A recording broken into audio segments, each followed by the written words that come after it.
Welcome to Madasaling Pinoy, your prayer partner. Ngayon ay Sabado ng unang linggo sa panahon ng pagdating ng Panginoon. Ang mabuting balita ng Panginoon ayon kay San Mateo.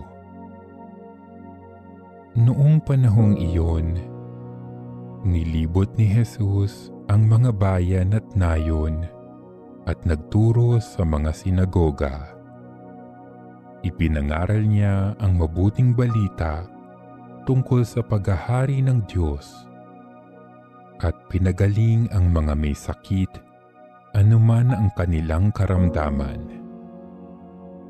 Nang makita niya ang napakaraming tao, nahabag siya sa kanila sapagkat sila'y lito at lupaypay, parang mga tupang walang pastol.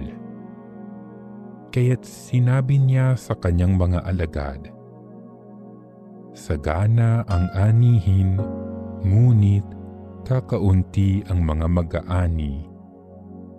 Idalangin ninyo sa may-ari ng anihin na magpadala siya ng mga manggagawa sa kanyang anihin." Tinipon ni Jesus ang 12 alagad at binigyan ng kapangyarihang magpalayas ng masasamang espiritu at magpagaling ng mga may karamdaman. Sila'y pinagbili na ni Jesus. "Hanapin ninyo ang mga nawawalang tupa ng sambahayan ng Israel. Humayo kayo at ipangaral ninyo na malapit nang maghari ang Diyos. Pagalingin ninyo ang mga may sakit at buhayin ang mga patay. Pagalingin ninyo ang mga kitongin at palayasin ang mga demonyo.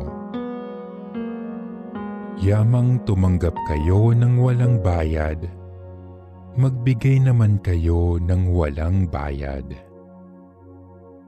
Ang mabuting balita ng Panginoon.